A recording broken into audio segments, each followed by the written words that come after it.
Albert Einstein mengatakan bahwa ego adalah hasil bagi antara satu dibagi knowledge.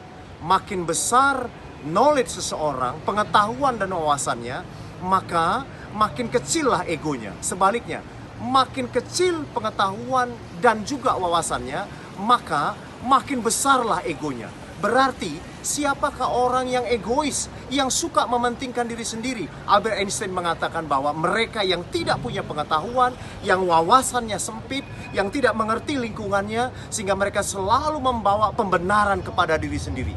Bagaimana caranya kita menurunkan ego kita? Perbanyaklah informasi, perbanyaklah pengetahuan, perluaslah wawasan, bergaullah dengan banyak orang, sehingga kita bisa menahan diri sebelum berespon, bisa menahan diri sebelum memberikan dampak kepada lingkungan kita. Kita lebih tenang, kita lebih menguasai diri, dan kita lebih mementingkan kepentingan orang lain daripada diri kita sendiri. Pengetahuan yang benar tentang Sang Pencipta, iman yang benar, relasi yang baik, serta silaturahmi yang baik, karena di dalam itu ada wawasan, membuat kita semakin rendah hati dan tidak semakin egois. Saya Perlindungan Marpaung dari Amsterdam, Nederland.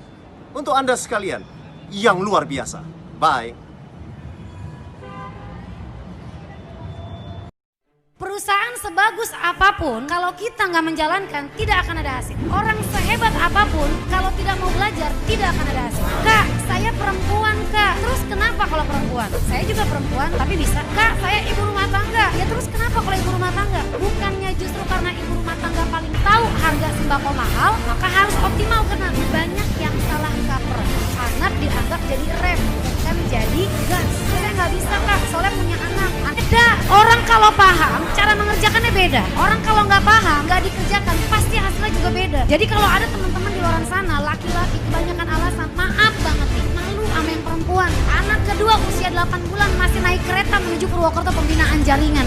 Orang gagal, mikirnya itu cari alasan. Dapat solusi, dianggapnya tetap masalah. Tapi kalau orang sukses, otaknya dipakai buat apa? Cari 1000 cara, yang penting gua ketemu solusinya. Itu yang benar. Saya suka sedih kalau banyak melihat orang memaklumi diri sendiri. Orang tua lah dijadikan alasan, pacar lah dijadikan alasan, suami dijadikan alasan, istri dijadikan alasan. Saya nggak bisa prospek, soalnya istri saya ngelarang. Lah gimana? Kepala rumah tangga mau prospek nggak boleh karena istrinya ngelarang. Padahal dapat bonus buat siapa? Berarti kan nggak paham pola pikirnya, betul nggak? Kerjakan. Bisnis apapun bagus, tidak dikerjakan, tidak ada hasil. Ditolak, Kak, biarin. Downline saya gabung langsung hilang, biar. Duduk diam, kemudian jutaan rupiah setiap hari. Itu bohong, tidak mungkin ada. Pesan saya mewakili banyak perempuan. Mewakili juga termasuk laki-laki yang kayak perempuan mentalnya. Kenapa? Saya kalau bina downline, nggak bedain laki-laki sama perempuan. Kak, bina downline perempuan gimana sih? Sama kayak laki. Kenapa? Karena banyak perempuan sekarang kayak pejuang mentalnya. Kak, gimana cara bina laki-laki? Sama kayak perempuan. Kenapa? Karena banyak laki-laki yang mentalnya sama kayak perempuan sekarang. Dikasih tahu sedikit baper, ditegur sedikit marah. Laki perempuan semua sama, boleh sukses, semua tugasnya sama. Yang bikin beda hanya satu, mau atau tidak orang itu berjuang. Kalau berjuang, laki-laki atau perempuan sama akan sukses. Jadi teman-teman, pesan saya, tidak ada perbedaan. Yang membedakan kita adalah mau atau tidak kita merubah hidup. Hanya itu yang membedakan. Jadi mereka menawarkan ide, misalnya pada saat perusahaan baru berdiri, mereka menawarkan ide mereka ke investor, mereka nggak punya uang, mereka tetap melakukan penawaran. Colonel Sanders berapa banyak ditolak sampai KFC bisa berdiri. Steve Jobs saat mau mendirikan Apple, berapa kali presentasi dia ditolak, dia telepon berapa banyak investor, dia ditolak berapa kali. Bill Gates pun mengalami hal yang sama. Jadi kalau justru saat ini Anda hanya diam, Anda tidak melakukan penawaran apapun, maka hidup Anda tidak akan bergerak. Termasuk Anda jadi karyawan pun, Anda harus menawarkan lowongan pekerjaan Anda, CV Anda ke banyak perusahaan agar Anda bisa diterima. Jadi hidup ini jangan pernah menghindari penawaran. Jadi setiap hari yang harus Anda lakukan adalah menawarkan sesuatu.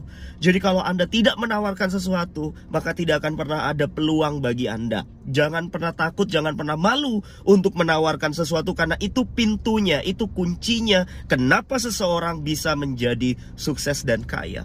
Nah, kalau Anda risih ditawari seseorang, ada yang salah dengan Anda yang salah. Jadi ketika ada teman Anda menawarkan sebuah penawaran pada Anda, sebuah peluang pada Anda, tapi Anda risih, Anda hina dia, berarti Anda yang salah.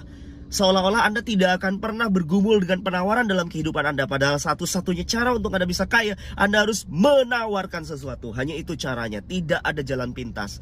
Dan ada hukum statistik. Anda ambil uang receh ya. Saya coba cari di mobil saya kalau ada ya uang receh. Ternyata saya nggak ada uang receh ya. Jadi ada, kalau Anda lihat uang koin, uang receh, itu misalnya 500 rupiah. Ada gambar angka dan burung Garuda. Pertanyaannya, kalau Anda lempar 100 kali ke udara koin itu, mungkin nggak tidak keluar gambar angka sama sekali, yang keluar burung Garuda semuanya? Nggak mungkin, jelas. Kenapa? Karena kesempatan Anda melempar itu 100 kali dan pilihannya cuma ada 2, angka dan burung Garuda. Pasti keluar. Nah, pertanyaan selanjutnya adalah, Anda tahu nggak di lemparan keberapa akan keluar gambar angka dan di lemparan keberapa akan keluar burung Garuda? Tentu Anda nggak akan pernah tahu. Kalau Anda menginginkan yang keluar adalah gambar angka lebih banyak dari burung Garuda, apa yang harus Anda lakukan? Tidak ada cara lain. Anda harus melempar sebanyak-banyaknya koin itu. Sama dalam kehidupan kita, hanya ada 2 kemungkinan. Saat Anda menawarkan sesuatu, Anda akan mendapat 2 jawaban. Apapun yang Anda inginkan. Anda mau bekerja, Anda mau menawarkan produk, jasa, apapun yang ingin Anda tawarkan, hanya ada 2 jawaban orang. Yes, I want it, saya mau, saya beli, saya terima. Atau no, I don't want it, saya nggak mau, saya nggak beli, saya nggak tertarik, saya nggak menerima Anda. Jadi hanya 2 kemungkinan. Berarti kalau Anda tawarkan 100 kali penawaran Anda, 100 kali penawaran Anda, mungkin nggak jawabannya enggak semua? Nggak mungkin. Pasti ada 1-2 orang yang akan tertarik pada Anda. Coba Anda lihat flashback ke belakang. Apa penawaran yang pernah Anda lakukan dan berapa banyak Anda lakukan sampai akhirnya Anda mendapatkan yes dari orang-orang yang Anda tawarkan? Pasti ada. Dan Anda nggak tahu di penawaran keberapa akan ada orang yang beli dan di penawaran keberapa akan ada orang yang menolak ide atau penawaran Anda. Anda nggak akan pernah tahu. Tapi kalau Anda menginginkan yang mengatakan yes lebih banyak, yang mengatakan beli lebih banyak, maka tidak ada cara lain. Tawarkan sebanyak mungkin. Tawarkan sebanyak mungkin lewat media apapun, baik offline maupun online. Tawarkan. Jadi orang yang sampai sekarang berhasil adalah orang yang tidak pernah berhenti menawarkan apapun, baik itu ide, gagasan, atau produk dan jasanya. Jadi orang yang gagal